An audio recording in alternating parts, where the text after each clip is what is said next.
با طبیعت خودمون سر ناسازگاری داریم. نشون به اون نشون که این تمدن رو در طول هزاران سال ایجاد کردیم. این تمدن با سرشت و طبیعت ما سر ناسازگاری داره. چرا؟ چون ما خودمون با سرشت و طبیعت خودمون سر ناسازگاری داریم. در همه جنبه‌های زندگیمون، در همه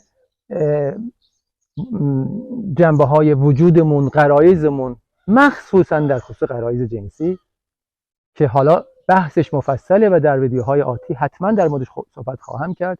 ما انسان‌ها در این مورد به خصوص با خودمون، با سرشتمون، با فطرتمون سر ناسازگاری داریم دوستان من، و به خاطر همینه که این تمدن رو ساختیم. فروید پدر علم روانکاوی و یکی از 4 اندیشمند بزرگ تاریخ بشریت که بزرگان جهان در واقع جزو این 4 تا قرار دادند، خوندید شما، همینو داره میگه. میگه این تمدن بر پایه سرکوب جنسی اتفاق افتاده است. این تمدن بر پایه سرکوب جنسی شکل گرفته و استوار شده است. بحثش بماند، سر فرصت حتما در موردش با هم صحبت خواهیم کرد.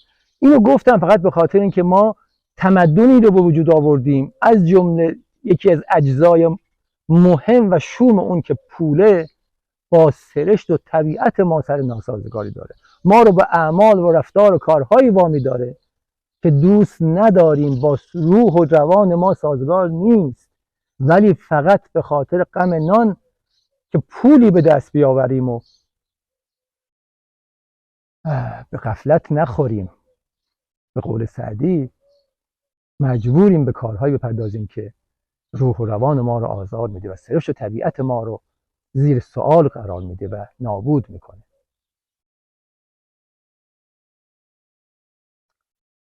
خب این پول یک نکته بسیار مهمی داره که من تو ویدیوهای قبلی فرصت نکردم در موردش صحبت کنم، و اون در واقع ذات پول که باعث میشه این همه نابسامانی و تباهی در زندگی ما انسان پیش بیاد، و اون اینه که پول کار رو ذخیره میکنه. این یک مقدار تخصصی تر میشه.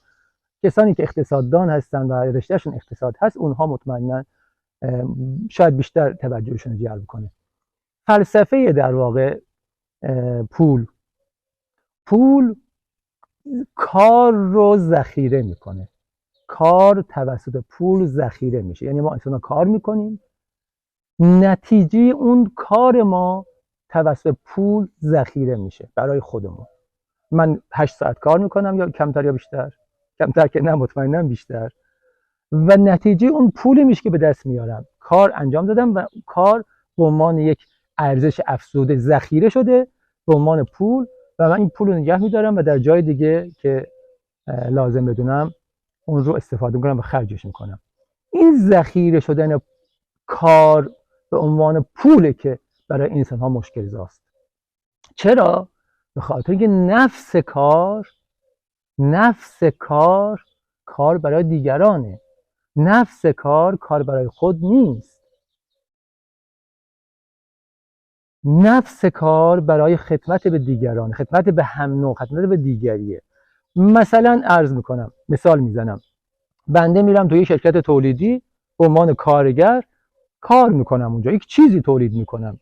شمش روی، دوستان عزیز من که تولید کننده شمش روی هستن و من افتخار داشتم که در خدمتشون 2-3 سالی کار بکنم و بسیار چیزها هم از آنها هم از کارشون آموختم، میدونند و استثار دارن که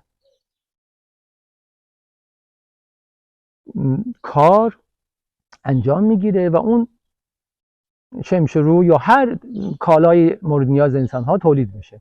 اون تولید برای چیه؟ آیا اون تولید کننده اون همه شمش روی میخواد خودش استفاده کنه، مصرف کنه؟ نه، میخواد اونو بده تولید کننده های دیگه و مصرف کننده های دیگه اون مصرف کنه. نانوا که میره سر نانواییش، آیا میخواد همین اونها رو به فضل خودش بخوره؟ نه، شاید یه 2 تاشو 4 تاشو خودش و خانواده‌اش بخوره، بقیه‌اش رو دیگران میپزه.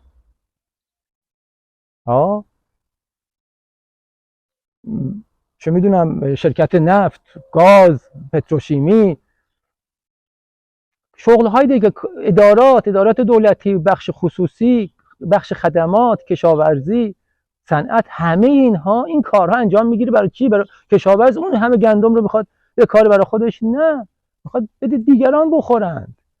همه این کارها رو دوستان من، یا اون معدنچی که میره ته معدن چند صد متر زیر زمین میخواد برای خودش زغال سنگ یا چیز دیگه در بیاره؟ نه، برای جامعه، برای انسانهای دیگر. کار، نفس کار برای خدمت به دیگریه. ما کار میکنیم که به دیگری یک خدمتی انجام بدیم، وظیفه‌مون رو در قبال دیگری انجام بدیم، هم نوع خودمون، در قبال جامعه‌ای که داریم توش زندگی میکنیم. وقتی همه انسان‌ها به هم خدمت میکنند، یک جامعه انسانی بسیار بسیار عاشقانه و با محبت و مهربانی که دوستان من توی گروه بعضی وقتا با یه متن‌هایی ترسیمش میکنن به وجود میاد. منتها پول کار رو از مسیر اصلی خودش منحرف کرده، کار رو از مسیر خودش بیرون آورده و نتیجه کار رو برعکس کرده. به جای اینکه کار خدمت به دیگری باشه، کار خدمت به خود شده. من کار رو انجام میدم، به جای اینکه نتیجهش به دیگری برسه، ذخیره میکنم ارزش اون کار رو. وقتی کاری انجام میگیره، من به دیگری کاری انجام میدم، در اونجا چه چیزی رد و بدل میشه؟ عشق، محبت، مهربانی. وقتی یک تولید کننده یک کالایی مثلا لوازم خانگی تولید بکنه و اینها رو میده به دیگران و انسان‌ها استفاده کنند، اینجا باید عشق و مهر و محبت بین انسان‌ها مبادله بشه و اون انسانان که اون لوازم خانگی رو میگیرن، اونها هم در قبالش شغل‌ها و کارهایی دارن که به این تولید کننده در واقع میرسه و اون تولید کننده از نتیجه کار اونها استفاده میکنه. بین انسان‌ها عشق و محبت و مهربانی مبادله میشه، در حالی که پول این مبادله و تبادل روزانه عشق و مهر و محبت رو از انسان‌ها گرفته و در خودش ذخیره کرده. من کار میکنم، در قبالش پول میگیرم، یعنی ارزش کاری رو که انجام دادم و به جای اینکه بدم به دیگری، در خودم ذخیره میکنم و این شده خودخواهی و این شده خودپرستی روزگار ما در دوران‌های گذشته تا به امروز. اینه که جامعه رو به نفرت و به دشمنی و کینه و دروغ و فریب و حیله و ریا سوق داده. اگر پول رو ما جراحی کنیم و از زندگی خودمون و از اقتصاد این سیاره حذفش کنیم، همین زندگی به همین صورت ادامه پیدا خواهد کرد، با این تفاوت که انسان‌ها هر کاری که دوست دارند انجام خواهند داد،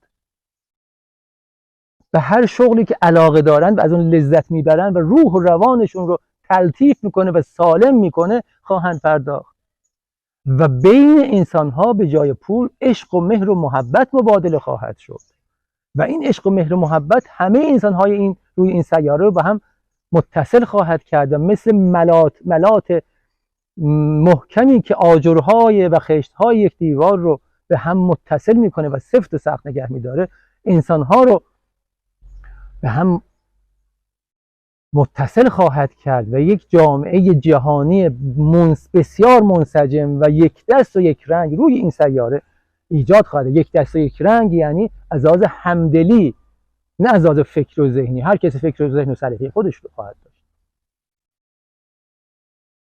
دقت میکنید دوستان من، اینه که پول رو حذف کنیم، به اون ارزش افزوده همون محبت و مهر و عشقیه که بین انسان ها مبادله خواهد و همه انسان ها نیازمندی های دیگری رو بر آورده خواهند کرد. من مثال بادکنک رو زدم در ویدیوهای قبلی، اگر ندیدید حتما برید ببینید و توجه کنید بهش. وقتی اون انسان هایی که آزمایش شدند خواستند بادکنک دیگری رو پیدا کنند، در از 5 دقیقه و کمتر همه بادکنک های خودشون رسیدند. ولی زمانی که هر کسی دنبال بادکنک خودش میگشت، کار بسیار سخت بود و شاید هم نزدیک به غیر ممکن. امروز همین گونه است وقتی همه به دنبال منافع و نان شب خودمون هستیم، کار سخت شده دوستان من. همه ما میدونیم پول در آوردن چقدر سخته، جز اندکی که حالا شایدم تو این رسانه ها بیشتر خیلی هم تظاهر میکنن که پول در آوردن خیلی آسون راحت فلانه، که اونم حالا میدونیم از چه راههای در میارن. اکثریت قریب به اتفاق این 8 میلیارد به سختی و جان کندن پول در میارن و روزگار میگذرونن، چون با طبیعت انسان ناسازگاره، چون برخلاف همزیستی مهرآمیز و محبت آمیز و عاشقانه انسان ها با هم دیگه است. اینه که سخت شده.